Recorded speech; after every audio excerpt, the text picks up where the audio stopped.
Salut tout le monde, j'espère que vous allez bien. On se retrouve aujourd'hui pour analyser le Bitcoin et l'Ethereum. Donc, j'ai pris un petit long sur le Bitcoin, donc on va aller voir ça. Sinon, on a également le FTM qui est à 8%, donc c'est assez impressionnant parce que le reste de la map est pas mal verte. Mais sinon, on a le Bitcoin qui a un petit peu chuté dans les derniers jours, mais c'est pas si mal que ça, là. Ça reste que pour moi, on est clairement sur un bottom ici, puis on devrait partir pas mal plus haut. Donc, justement, sur le Bitcoin, on peut voir que c'est ça mon idée de long que j'ai pris, là.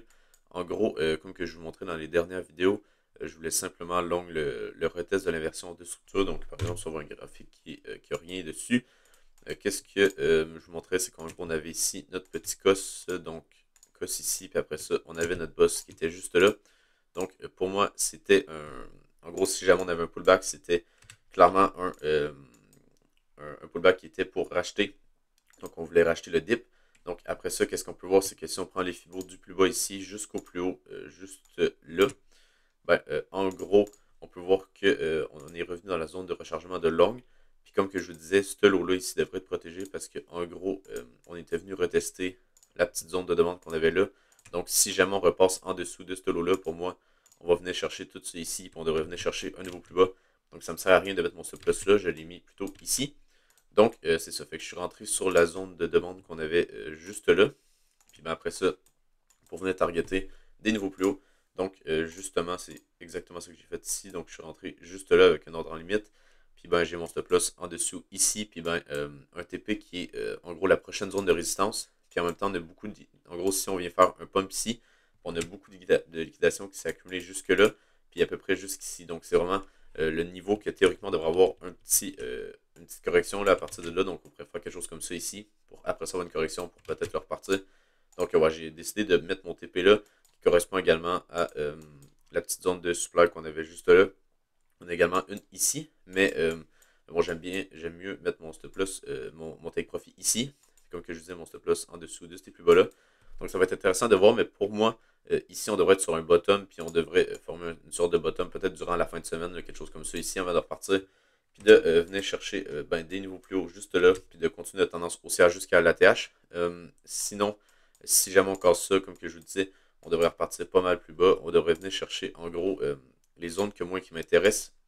Ça serait en dessous de la mèche qui est ici. Pour moi, si jamais on vient faire ici au niveau plus bas, c'est clair qu'on va venir chercher cette mèche-là. Puis qu'est-ce qui peut être intéressant, ça serait en gros de venir chercher la petite zone qu'on a ici. On a également une juste là, donc ça va être vraiment les deux zones à surveiller. Mais pour moi, la zone qui a le plus de probabilité qu'on ait un rebond, ça soit ici. Puis après ça, si jamais on a une correction qui est plus conséquente, pourquoi pas venir chercher ce niveau-là qui correspond à, en gros, la petite zone d'order bloc qu'on a là en 4 heures, qui devrait être une zone de support. Sinon, on a également en 1 heure, là, je pense qu'il y avait une petite zone d'order bloc en genre 5 minutes ou 15 minutes qui était dans la petite zone de Farrell Gap. Donc, c'est toujours des niveaux qui sont intéressants. Puis, comme que vous pouvez voir ici, il y a un niveau ici, puis on a également un là, juste là. Donc, ça devrait être pas mal nos trois niveaux, là, donc les 58 300, les 57 200 et les 55 200 devraient être pas mal nos trois niveaux si jamais on ne tient pas ce niveau-là puis qu'on redescend pas mal plus bas. Mais pour moi ici, ça devrait être un bottom. D'après moi, on va partir pas mal plus haut sur le Bitcoin. Donc, pour ce qui est de l'Ethereum, c'est un petit peu la même chose que sur le Bitcoin. On a eu notre inversion de structure juste là. Donc, on a fait un niveau plus bas ici. Après ça, on est venu faire un niveau plus haut juste là. Donc, pour moi, ici, ça veut dire que la structure est maintenant haussière. C'est sûr qu'on n'a pas fait de niveau plus haut à partir de ce high-là, mais je pense pas que c'est si grave. Là. Ça reste qu'ici, on était clairement venu faire un niveau plus bas, puis après ça, un niveau plus haut. Donc, pour moi, c'est correct pour tenter des longues sur l'Ethereum également. C'est sûr qu'on n'a pas eu un aussi gros pullback sur le Bitcoin. Donc, on peut voir que ici, en gros, la zone de rechargement de longue, on n'est même pas encore dedans pour l'Ethereum. Donc, ça reste à voir si on venait la toucher. Ça reste qu'on est sur les 0,5. Donc, ça se peut qu'on vienne juste toucher les 0,5 avant de repartir. Puis, pourquoi pas venir, en gros, tenir cette petite zone de faire le gap là qu'on a juste là. Donc, on peut voir que pour l'instant, on est passé en dessous. Mais ça reste à voir si jamais on a assez de force acheteuse pour repasser au-dessus. Puis on peut voir qu'ici, également, on a une petite zone de demande qu'on a juste là sur l'Ethereum. Donc, je vous dirais que, en gros, sur l'Ethereum, à partir des 3350 $, ça pourrait être intéressant pour recharger parce qu'en même temps, si on va voir l'Ethereum Bitcoin qui est juste là, pour moi ici, en gros, je vous disais que si jamais on cassait la trendline puis le niveau plus bas qu'on avait ici, c'était bearish, puis qu'on devrait venir chercher en gros des niveaux plus bas ici, puis venir chercher la faire gap monthly. Mais en gros, ben, j'ai, comme que je vous montrais ici avec la flèche, mais en gros, j'ai fait un autre scénario qui pourrait être pertinent également. C'est que, en gros, comme que je vous montrais, on avait un niveau plus bas ici, un niveau plus haut. Donc là, on passait, dans le fond, la structure qui était cette structure-là ici, on passait aussi à partir de là. Donc ça veut dire que théoriquement, ici, on ne devrait pas venir chercher le niveau le plus bas qu'on avait ici. Mais comme que je vous disais, ça se pourrait qu'on vienne le chercher à cause que mon scénario principal était invalidé. Mais en gros, j'en ai fait un autre qui pourrait être pertinent également, c'est que inversion de structure juste là. Donc théoriquement, ici, on devrait tenir cette zone-là qui correspond à la zone de rechargement de longue de cette hausse-là. Donc on peut voir ici qu'on a clairement une zone de rechargement qui était pertinent ici. Puis là, qu'est-ce qu'on pourrait faire, c'est qu'en gros, au lieu de directement repartir, donc ça ici, c'est sur notre bottom, ben, ça pourrait être une inducement, puis qu'en gros, on fasse une correction en 3 vagues, qui serait comme ça ici. Donc 1, 2 et 3. Puis là, après ça, on repart, puis on vient chercher des niveaux plus hauts.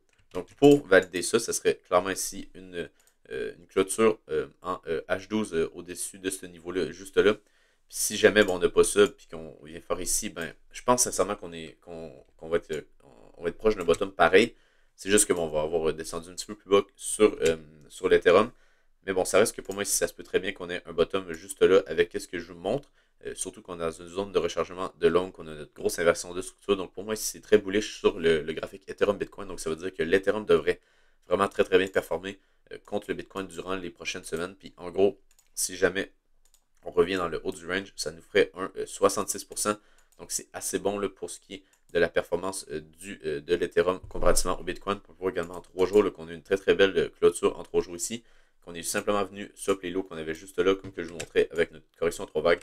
Donc pour moi, à partir de là, ça devrait être pump, puis on devrait venir chercher minimalement des niveaux plus hauts juste là. Puis après ça, peut-être avoir une petite correction pour après ça repartir, puis ben, venir chercher des niveaux pas mal plus intéressants au nord. Également, je voulais vous montrer le FTM parce qu'en gros, on peut voir qu'on est revenu chercher ben, le niveau de résistance que je regardais en daily, je pense que c'était juste là. Ouais. En gros, ici, on peut voir que c'était vraiment le niveau pour moi ici qu'on devrait avoir un petit peu de résistance. Pourquoi? Ben, c'est assez simple, c'est parce qu'en gros, on est venu faire. C'est vraiment le dernier endroit qu'on a eu beaucoup d'achats avant une chute ici. Donc, ce petit pump-là ici, on devrait avoir pas mal de résistance. On peut voir également qu'on avait sur les highs juste là. Donc, théoriquement, ce high-là devrait être protégé là, à court terme. Puis, en gros, on devrait venir se faire rejeter à partir de ce niveau-là ici. Puis, ben, si on va sur le graphique aujourd'hui, ben, c'est un petit peu ce qu'on a fait. Donc, finalement, on est venu chercher un petit peu plus haut, mais c'est pas si grave parce qu'on peut voir que pour l'instant, on se fait rejeter. Puis, pour moi, sur le FTM, c'est vraiment un niveau qu'on devrait se faire rejeter puis qui devrait surperformer le reste du marché pour quelques temps. Parce qu'en gros, ici, on peut voir qu'il a surperformé. Mais là, je pense qu'il va se calmer un petit peu puis il va revenir un petit peu plus bas avant de là peut-être repartir. Mais ouais, sur le FTM, je pense que c'est assez bearish à court terme. Donc, on veut clairement regarder pour prendre des shorts. C'est sûr que le Bitcoin est assez bullish. Donc, il faut quand même regarder le Bitcoin, voir si jamais il est très bullish. Ben, clairement, le FTM va continuer sa tendance haussière. Mais moi, pour à plus court terme, ici, clairement, je n'essaierai pas de long. On est sur littéralement le niveau que je regarde depuis quelques temps sur le FTM qui devrait être un niveau de résistance. Donc, ben, on peut voir qu'ici, pour l'instant, on se fait rejeter. Donc, c'est un petit peu logique là, avec ce que je vous montrais. Mais sinon, en gros, si on va en petit time frame, on peut voir que, en gros, qu'est-ce qu'on est venu nous faire? C'est qu'on est venu nous faire ici un nouveau plus haut. Donc, c'est sûr que la tendance est toujours haussière, mais comme que je vous disais, pour moi, ça ne me tente pas vraiment de tenter un long, par exemple, sur la zone de rechargement de long ici. Là. Donc, je pense pas que c'est une bonne idée de tenter un long ici parce qu'on est venu chercher des niveaux de résistance très importants, donc en high time frame. Donc, j'attendrais minimum qu'on revienne chercher en gros ce niveau-là. Puis en même temps, là, ici, on aurait quelque chose d'intéressant avec une zone de rechargement qui est juste là. Donc, pourquoi pas revenir chercher les 0.786 au minimum pour tenter un long. Puis en gros, ça pourrait être un niveau intéressant, mais sinon, si jamais on ne tient pas, en gros, si jamais on a une mèche ici, puis qu'on revient chercher ce niveau-là, c'est correct. Mais si jamais on passe trop de temps en dessous de ce low-là, le problème c'est qu'on préfère ici une inversion de structure, donc un niveau plus haut, après ça, un niveau plus bas ici. Puis après ça, pourquoi pas corriger un petit peu plus fort, venir chercher la liquidité juste là avant d'en partir. Donc c'est vraiment ça, mon scénario pour le FTM. Ça se peut également qu'on se fasse pas tant rejeter ici, puis qu'on reparte directement. Mais ça reste que, comme que je vous montre, on est quand même sur un niveau de résistance high time frame, donc il faut quand même faire attention. Puis j'essaierai clairement pas de long ici. Puis je pense que sincèrement, le move qui serait le plus intéressant, ça serait plutôt de tenter un short en ce moment, parce que en gros, qu'est-ce qu'on a? C'est qu'on a ici un niveau plus haut qui s'est créé, après ça, un niveau plus bas juste là. Donc, théoriquement, ce niveau-là ici, si jamais on a un retest, devrait tenir. Donc, ça pourrait être en gros un très très beau short qui devrait ressembler à quelque chose comme ça ici. Donc, avec un stop loss au-dessus de ce TI-là. Puis après ça, on prévenait target, par exemple, les lows qu'on avait fait juste ici. Donc ça nous ferait un 2R, puis clairement ici, je pense qu'on pourrait réduire un petit peu notre stop loss. Donc comment qu'on pourrait le réduire? Ça serait en gros, ben, clairement ici, quelqu'un pourrait juste venir mettre son stop loss juste là, puis je pense que ça fonctionnerait. Mais si vous voulez être un petit peu plus safe, vous pouvez le mettre par exemple au-dessus de ce high là ici. Puis ben, si on prend par exemple les Fibos de ce plus haut-là à ce plus bas-là, on peut voir que ça correspond également qu'on est au-dessus des 0.786. Donc, sûrement que ici, si jamais on a un pullback ici, ça devrait tenir, mais si jamais, par exemple, on vient juste chercher la liquidité au-dessus de ce high-là, ben, ça va être correct, on va sûrement repartir. Donc, je pense que c'est pas mal ça qui est beaucoup plus intéressant sur l'FTM en ce moment que de, par exemple, tenter un long si jamais on redescend ici. On a également ben, le VET là, qui est assez intéressant parce que, en gros, on est venu chercher la liquidité en dessous de ce plus bas-là, juste ici, avec pas mal de mèches qu'on a faites. Donc, après ça, qu'est-ce qui est intéressant, c'est que on a un petit peu le même setup que sur les bitcoins. En gros, on vient faire ici un niveau plus haut, juste là. Donc, théoriquement, la structure devrait être maintenant haussière. Donc, après ça, pour moi, ici également, ce lot-là devrait être protégé parce qu'on est, en gros, venu retester cette zone de demande-là. Donc, on ne devrait plus revenir en dessous de ce lot-là. Si jamais on revient en dessous, ben, ici, ça va être une poche de liquidité qu'on va venir chercher. Puis, on va venir chercher des niveaux plus bas. Mais, comme que je vous montrais en daily, le problème, c'est qu'on est sur, en gros, on est venu swap la liquidité juste là. Donc, pour moi, ici, c'est vraiment un dip à racheter. Puis, ben, en gros, on a également le Bitcoin qui est bien positionné. Puis, on a une belle zone d'ordre bloc en 4 heures juste ici. Donc, pour moi, ce niveau-là devrait tenir sur le VET si jamais on veut, en gros, venir chercher des niveaux plus hauts. Puis, je parle de niveaux plus hauts ici, puis également ici. Donc, on peut voir qu'on a une poche de liquidité juste là à venir chercher. Donc, pour moi, ce serait vraiment assez pertinent ici de venir faire des niveaux plus hauts sur le VET. Je pense pas que la tendance est finie loin de là. Je pense qu'ici, on est venu vraiment accumuler la liquidité au-dessus de tout ce TR-là. Puis après ça, ici, inversion de structure juste là. Donc, on devrait pump assez fort sur le VET quand on va trouver notre bottom ici. Sinon, mais pour ce qui est du atome, on peut voir que, par exemple, la structure ici est pas mal moins intéressante. Pourquoi? Ben, c'est parce que, en gros, on est venu laisser pas mal de liquidité en dessous de ce lot-là. Donc, on peut voir ici qu'on n'a pas eu vraiment de recherche de liquidité. Là. On est vraiment venu faire des equalos juste là.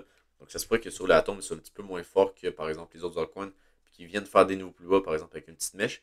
Puis, qu'est-ce qui serait intéressant? Ce serait, en gros, de revenir tester la zone qu'on a ici. Donc, souvent, qu'est-ce que je vous montre? C'est des zones qui sont juste après donc, qui sont juste avant des zones, des pumps assez conséquents. Donc, on peut voir ici que sur le atome, on avait, à partir de ce niveau-là ici, fait un pump là, on peut voir juste là, de 36%. Donc, je pense qu'ici, en même temps, avec la liquidité qu'on a accumulée en dessous de ces mèches-là, juste ici, ça pourrait être un niveau qui serait très intéressant pour potentiellement tenter un long ou même en racheter là, comme que vous voulez. Mais pour moi, ici, la structure reste haussière là, sur le atome avec ici un niveau plus haut qu'on a fait juste là.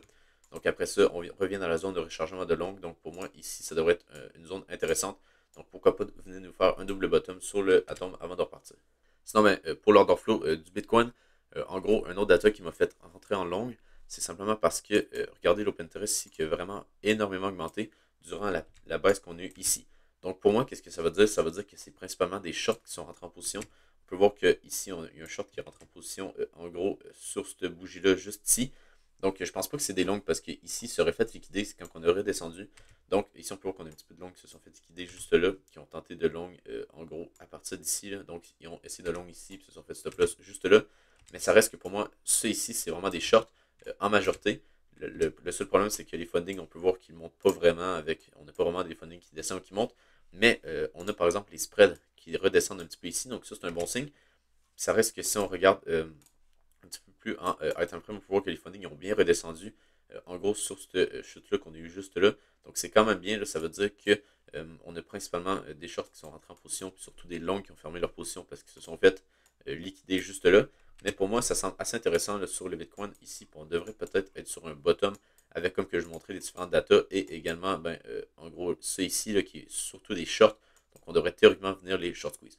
Bon, sur l'Ethereum, c'est un petit peu moins intéressant. Puis, comme que je montrais, le setup également de long était moins intéressant sur l'Ethereum. Mais en gros, qu'est-ce qu'on peut voir ici, c'est qu'on a également un petit peu d'OpenTerest qui augmente. On peut voir qu'on a quand même eu pas mal de liquidation ici là, avec la bougie d'OpenTerest qui a redescendu ici. Donc, ça veut dire qu'il y a quelqu'un qui s'est fait liquider juste là. Donc, les positions qui se sont faites ouvertes ici, ben, c'était surtout des longues là, qui essaient de long ce niveau-là. Mais ça reste qu'on a quand même de l'OpenTerest qui augmente un petit peu sur l'Ethereum ici, là, avec clairement ici que ça augmente. Le problème, c'est que c'est assez dur de voir là, de quel sens que c'est, parce qu'on peut voir que les fundings augmentent ici un petit peu, pour ça ils redescendent. Donc ça va être à voir, mais je pense qu'ici on est sur un niveau intéressant. Également, c'est juste qu'il est moins intéressant que sur le Bitcoin. Ensuite, bon, on a également, en gros, la map des liquidations du Bitcoin. Donc, on peut voir qu'on a énormément de liquidations à venir chercher ici. Ça ne veut pas dire qu'on venait les chercher, on n'est vraiment pas obligé. Ça se peut qu'on vienne faire un niveau plus bas, puis qu'après ça, on vienne ranger, par exemple, sur les 50 000 avant de repartir. Puis là, de venir chercher ces liquidations-là. Mais ça reste qu'on en a quand même pas mal. Donc, si jamais on veut repartir, ici, clairement, on va faire un assez gros short squeeze. On va clairement venir chercher assez haut ici. Là. Donc, c'est pour ça que j'ai mis mon stop loss, pas mon stop loss, mais mon take profit juste là. Parce qu'en gros, on peut voir que les liquidations s'arrêtent à peu près ici. Là, donc, on en a un petit peu jusque-là. Mais bon, ça reste qu'il s'arrête ici. Donc, les grosses liquidations qu'on a juste là. Donc, c'est pour ça que j'ai mis, en gros, euh, mon stop loss, juste, mon take profit juste là. Au cas où, que, par exemple, on vienne juste faire une mèche ici et qu'on redescende un peu. Donc, ça serait vraiment le scénario parfait. Donc, on vient faire une mèche. Après ça, on redescend un peu. Puis là, après ça, on pourrait tenter un autre long juste là. Si jamais la structure est bonne. On peut voir également en low time frame que c'est quand même pas si mal. On peut voir qu'on a pas mal d'ordres sur l'order book ici. Donc on peut voir qu'on a quand même pas mal d'ordres qui essayent d'absorber le prix ici. Puis pour moi, ça semble vraiment une petite accumulation qu'on a en low time frame pour après ça repartir. Donc je pense qu'ici, on est vraiment sur un bottom sur le Bitcoin. En tout cas, j'espère. Sinon, on va avoir pas mal d'ordres qui sont également placés sur les 62 000. Mon stop loss, dans le fond, il est sur les 62 000 ici. Donc ça se peut ici également qu'on a un dump et qu'on vienne chercher ces ordres-là. Mais ça reste qu'à court terme, je pense qu'ici, en tout cas, ça semble être un double bottom, là, avec en gros, première mèche ici, deuxième mèche juste là. On vient chercher la liquidité pour après ça repartir. Donc ouais, ça semble assez bon. On accumule énormément de liquidité. Donc si jamais on veut vraiment short squeeze puis qu'on a beaucoup d'agents spot, ben, je pense que ça va se faire assez facilement sur le Bitcoin pour de revenir chercher des niveaux assez intéressants. Donc ben, si vous avez aimé la vidéo, n'hésitez pas à vous abonner sur Twitter et sur YouTube. Sinon, ben, je vous souhaite une bonne journée et on se retrouve pour une prochaine vidéo. Bye!